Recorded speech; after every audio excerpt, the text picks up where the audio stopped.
Hello students, I am teacher Svetlana and in our today's lecture we will learn about location and structure of skeletal muscles and working of the skeletal muscles which is covered in the chapter Skeleton and Movement. So let's begin. Location and structure of skeletal muscles. Major part of the muscles which move a bone usually do not lie on the same bone but it is located on bone atop. Biceps and triceps that move forearm are located in the upper arm. At any joint, two types of bones are present, that is a stationary bone and a movable bone. The ends of muscle attached to stationary bone is called origin, while the opposite end attached to the movable bone is called as incision. Have a look at this diagram here. This is the point which is called as origin, and here this is the point which is called as incision. Here also you can see it, the origin is here, incision is present over here. The middle thick part of the muscle is called as belly. This region is called as the belly. All the fibers in a muscle do not extend from end to end, and there is a maximum number in the middle. Thus, large muscles are most often fusiform in shape. Now, on the basis of movement, strident muscles are of three types. We have agonists, that is prime movers. They bring initial movements of the parts. Example, the biceps. Then we have the antagonists. They bring the action opposite to that of the prime movers. Example, the triceps. And synergids, they assist the prime movers. Example, the branchialis assist the biceps. Now students, let us have a look at the working of the skeletal muscles. Generally, muscles work in pair and produce opposite actions. Example, biceps, which are also called as flexors, by flexation, that is folding, and triceps, which are also called as extensors, by bringing extension of the elbow joint. The muscles which bring opposite action are called as antagonistic. That is, if one member of the pair is capable of bending the joint by pulling off the bones, the other member is capable of straightening the same joint also by pulling. Example, triceps and biceps of the upper arm are antagonistic to each other. In antagonistic pair of muscles, one member is much stronger than the other. Example, the bicep is stronger than the tricep. Have a look at this image here. You can see here, it tells that antagonistic muscle groups move bones in opposite direction. Muscle contraction can pull on a bone, but it cannot push the bone away. So here you can see flexion where bones come close together to one another. You can see here the biceps contract and the triceps relax, and the bones can come close together. And in extension, bones are moving away from each other. So in this case, the tricep contracts and the bicep now relaxes. The fundamental characteristic of muscle is contraction, and therefore muscle can only pull and not push a bone. Now students, let us have a look at some important antagonistic muscles. We have flexor and extensors. Flexor muscles on contraction results in bending or flexion of a joint. Example, bicep. And extensors on contraction result in straightening or extension of a joint, that is the tricep. This is the example that we just saw. Then abductors and adductors. Abductor muscle moves body part away from the body axis. Example, the deltoid muscle of the shoulder moves the arm away from the body, and adductors move the body parts towards the body axis. Example, the latissimus dorsi of the shoulder moves the arm near the body. Then we have pronators and supinators. The pronators turn the palm downwards and supinators turn the palm upward. You can pause for a while and have a look at this image. It shows us these different types of movements that these bones perform with the help of the antagonistic muscles. Moving further, in understanding the antagonistic muscles, we also have levator or depressors. Levators raise the body part, depressors lower the body part. We have protractor and retractor. Protractor moves forward, retractor moves backwards. Then we have sphincters, circular muscles present in the inner walls of the anus, stomach. They are present for closure and opening of these parts.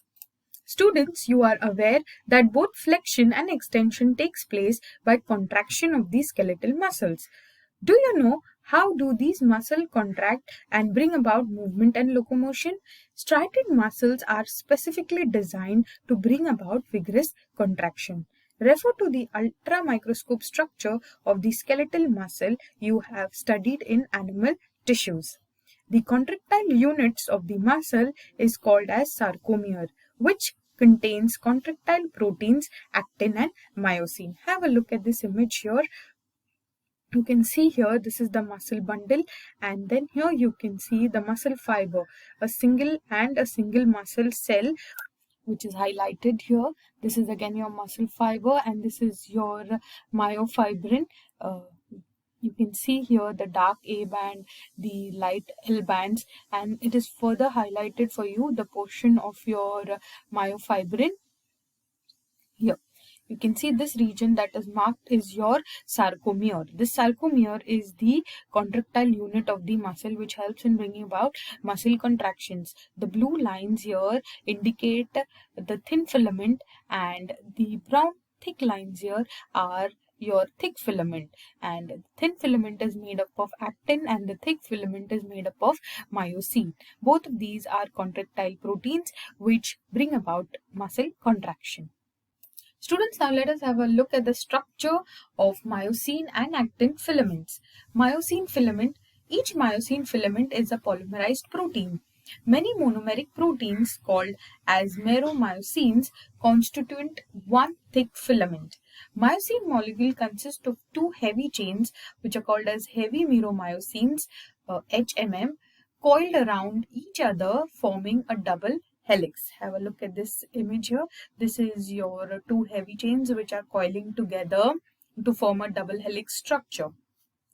One end of each of these chain is projected outwardly. This is known as cross bridge. This end is folded into a globular protein mass called as myosin head. This region here is your myosin head. The two light chains are associated with each head.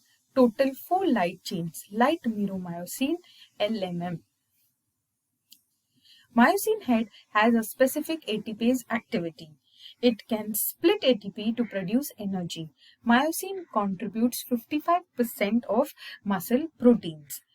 Have a look again at this image here. This is the thick portion of the thick filament here, and you can see here we have all the myosin heads which are coming outwards and forming the thick filament. So this region that you can see is the myosin tails are arranged to point towards the center of the sarcomere, and the heads point to the sides of the myofibrin band. So these are the heads which are pointing sidewards. Now these heads can split ATP to produce energy, and this is utilized in the process of contraction of your muscles. Now let us see the actin filament. It is also a complex type of contractile protein. It consists of 3 different components. The first one being F-actin. It forms the backbone of the actin filament. It is a double-stranded protein. Each strand is composed of polymerized G-actin molecule. One ADP molecule is attached to each G-actin molecule. So have a look at this image here. This is your F-actin helix, which is the backbone of your actin filaments. Now we have a number of G-actin molecules which come together and get attached to, or they are basically polymerized to form the actin molecule. And here you can see here, this is highlighted, this is the binding site for attachment with myosin cross bridges. So the heads of myosin, they attach at this point here. Then the next component is tropomyosin. The actin filament contains 2 additional protein strands that are polymers of topomyosin molecules. Each strand is loosely attached to an F-actin. At the resting stage, tropomyosin physically covers the active binding sites for myosin of the actin strand. So here, this is your tropomyosin. These here are coming together and getting attached to these filaments. And what do? They, you can see, are hiding the binding sites. Can you see this cross bridge binding site? You can see it's running over that site and it is covering the active binding sites for myosin. Then we have troponin. It is a complex of 3 globular proteins which are attached approximately 2/3 distance along each tropomyosin molecule. So here, this you can see is your troponin and it is attached here at specific locations. It has affinity for actin, tropomyosin and calcium ions. The troponin complex is believed to attach the tropomyosin to the actin. So basically it is believed that this troponin is attaching these tropomyosin to the actin molecule. The strong affinity of troponin for calcium ions is believed to initiate the contraction process. So here you can see when all these 3 components are assembled together, you can see this portion of your thin filaments. This is your actin, that is your G-actin is getting, after polymerization, is forming the strand, the double-stranded helix.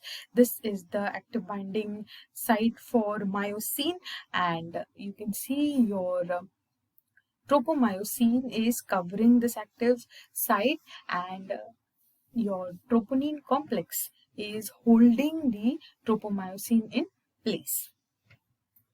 Now this troponin complex, which is basically a complex of 3 globular proteins, is believed to have affinity or attraction for calcium ions, and when it attracts calcium ion, it is believed that it initiates the process of contraction. Thank you, students, for participating in this lecture. See you soon again with the next topic. Till then, take care, be safe and keep learning.